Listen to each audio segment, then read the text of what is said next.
Bom dia, pessoal. A gente inicia aqui mais uma aula hoje, né, de arte, pré-modernismo e modernismo. São dois temas extremamente relevantes, não só para a arte, mas para a literatura também. Acredito que vocês devem estar, se não estiverem vendo, ainda verão esse tema com a professora de literatura.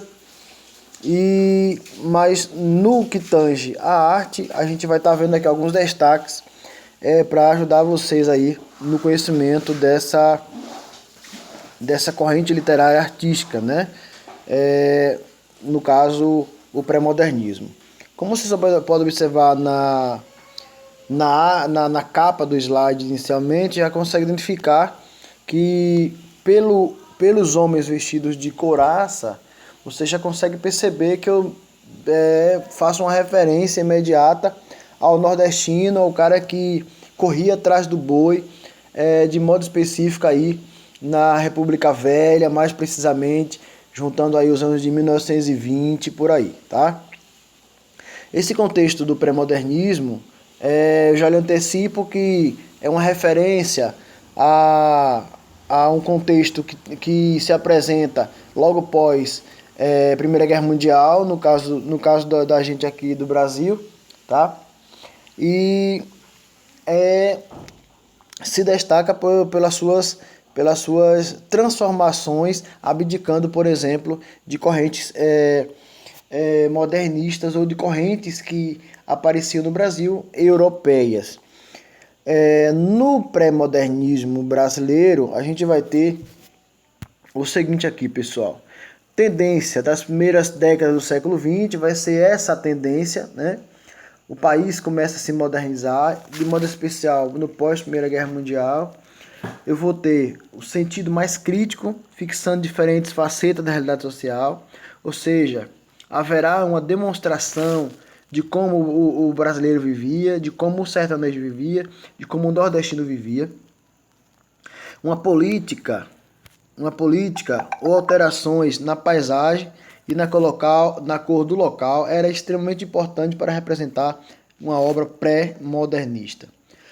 Professor, em que momento o pré-modernismo ele surge no país? Primeiro, ele surge com o ciclo da borracha, na Amazônia, como eu disse a vocês, no final do século XIX e primeira metade do século XX, tá? 1920, ocorre esse pré-modernismo dentro de uma república conhecida como Café com Leite, e aqui eu acredito que vocês devem lembrar muito bem da República do Café com Leite, né? Que é onde São Paulo e Minas Gerais passa a ter o controle da política nacional, a consolidação do regime republicano, que vai ser com o desenvolvimento das cidades, imigrantes que vão chegar em massa pela demanda do Brasil na mão de obra livre, né? Uma vez que a escravidão chegou ao fim, influência da Belle Époque europeia, que também vai atingir a cultura brasileira, baseando-se no progresso na tecnologia, introdução da eletricidade na vida cotidiana das pessoas, reforma urbana no Rio de Janeiro e São Paulo. No caso do Rio de Janeiro, a gente vai ter o que chamamos de revolta da vacina, tá? Onde, através de uma lei do bota abaixo, ocasionará o movimento que eu acabei de dizer, né? Da revolta da vacina, com a instituição da ideia da promoção do saneamento básico. Então, o movimento pré-modernista ocorre nesse contexto aqui, tá? Assim como também o movimento modernista. Então, o pré-modernismo brasileiro, pessoal, ele vai ter um caráter conservador, ou seja, naturalista e parnasiano. Esse naturalista porque vai trazer uma característica local, e parnasiano por descrever através de formas rebuscadas, né? Muitas vezes com leituras que não eram compreensíveis, né, na forma de falar.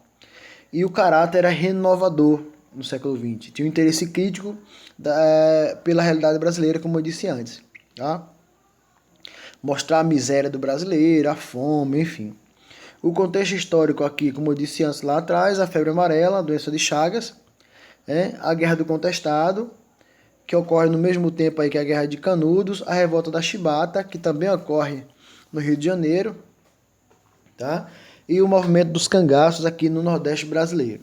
Então, esses eventos que eu narrei para vocês aqui, que vocês podem estar registrando, vai ser muito relevante para a gente compreender o lapso temporal em que o pré-modernismo está acontecendo. Professor, o que mais o senhor tem para me falar? Eu tenho para narrar para vocês os artistas pré-modernistas. Quem fez parte desse grupo pré-modernista, né? Porque a gente vai ver mais adiante o modernismo com a Anita Malfatti, Oswald de Andrade e outros caras aqui, outros artistas que vão conduzir o movimento. Mas as obras pré-modernistas foram Triste Fim de Policarpo Quaresma, que sempre cai em provas de vestibulares de forma específica, né? Algumas universidades, a exemplo, a UNEB já não mais não cobra tanto, mas antes cobrava bastante. Triste Fim de Policarpo Quaresma, de Lima Barreto. E do que se trata essa obra? Retrata o governo de Floriano Peixoto e a Revolta da Armada. A Revolta da Armada, pessoal, vai ser um evento ocorrido na República Velha, onde haverá a tentativa de tomar o poder das mãos do Floriano. E o Floriano vai reagir para não perder o poder, tá? Por isso o nome também é Revolta da Armada. Eu vou ter Os Sertões, de Euclides da Cunha, que vai narrar a Guerra de Canudos, né? Euclides da Cunha vai ser um baiano aqui que vai narrar o sofrimento do sertanejo, com a seca, com a fome, com a guerra, tá? E eu vou ter Cidades Mortas, do Monteiro Lobato, que vai mostrar a passagem do café pelo Vale do Paraíba Paulista. E essa presença do café no Vale do Paraíba Paulista vai ser muito importante porque vai ser o desvio do foco da economia, do centro da economia, que era até então o Nordeste com a cana-de-açúcar, e passa a ser agora o Sudeste em São Paulo. Eu tinha também Canaã, de Graça Aranha, que era um documento sobre a imigração alemã no Espírito Santo. Bom, pessoal, tem aqui as principais obras pré-modernistas dentro do contexto literato, para que você possa aqui já ter uma noção. É importante que você registre esses dados, porque você saberá, por exemplo, me dizer quando eu solicitar de você na minha prova. E a gente tem logo após o pré-modernismo a Semana de Arte Moderna. A Semana de Arte Moderna, ou a Semana D22, ela vai ser muito importante porque a gente precisa, a partir de agora, carregar uma cultura genuinamente brasileira, carregar uma identidade nacional. E a Semana de Arte Moderna vai ter exatamente esse papel. O papel de colocar o Brasil, vestir o Brasil com a sua própria identidade. Então, quais eram os objetivos aqui da Semana de Arte Moderna, segundo ano? A gente precisa ver isso aqui. Os principais objetivos com a Semana de Arte Moderna eram acertar os ponteiros das expressões artísticas com a modernidade da época, ou seja, trazer nova roupagem para o que se vivia naquele novo contexto, na década de 20, dos primeiros anos de 1900, romper com os padrões clássicos, que era aquele que a Europa instituiu aqui no país, apresentar correntes artísticas como futurismo, dadaísmo, expressionismo, surrealismo e cubismo. Essas correntes artísticas terão um papel muito importante aqui dentro da arte modernista. Buscar o antropofagismo, que na arte significava absorver influências estrangeiras e recriá-las com elementos de cultura nacional. Ora, professor, quer dizer que eu me separei da cultura estrangeira, da arte estrangeira?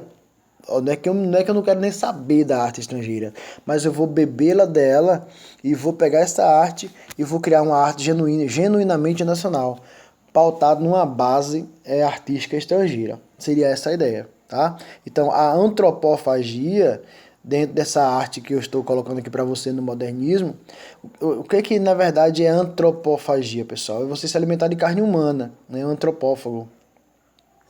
Então, essa antropofagia, nessa perspectiva que eu estou narrando para você, seria você agora absorver, você pegar, você trazer as ideias lá da Europa e utilizá-las, por exemplo, na nova criação da sua própria arte.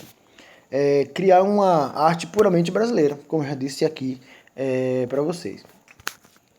Quem fez parte desse movimento da Semana de Arte Moderna, pessoal? Eu tinha aqui os principais idealizadores, que eram Anita Catarina Malfatti, ou Anita Malfatti, de Cavalcante, Lazar Segal, Tarsila do Amaral, Manuel Bandeira, Oswaldo de Andrade, Ismael Neri, Mário de Andrade e Heitor Villa-Lobos. Esses cidadãos aqui, esses artistas aqui, tiveram um papel muito importante para a promoção de uma arte genuinamente brasileira. Aí você me pergunta, tudo bem, professor, mas eles foram aceitos naquele primeiro momento? Não, pessoal. Eles vão ser vaiados, vão receber tomate pra caramba, né? Diante das suas apresentações. Mas essa arte, ela começa a ganhar espaço. Mesmo depois de receber críticas, receber vaias, né? Porque o brasileiro é assim, pessoal. O brasileiro ele não dá valor à sua própria arte, né? Ou não dá valor ao que é da casa. Logo, a gente traduz no entendimento que santo de casa não faz milagre. Infelizmente, né? Infelizmente.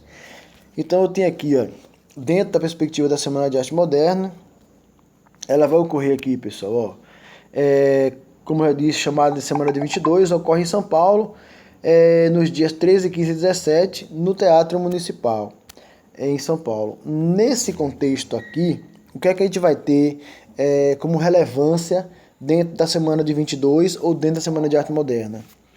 Exposição de quadros, poesias, músicas, palestras sobre modernidade. Só que aí, uma parte da população que acompanhava começa a negar essa arte que era apresentada, né?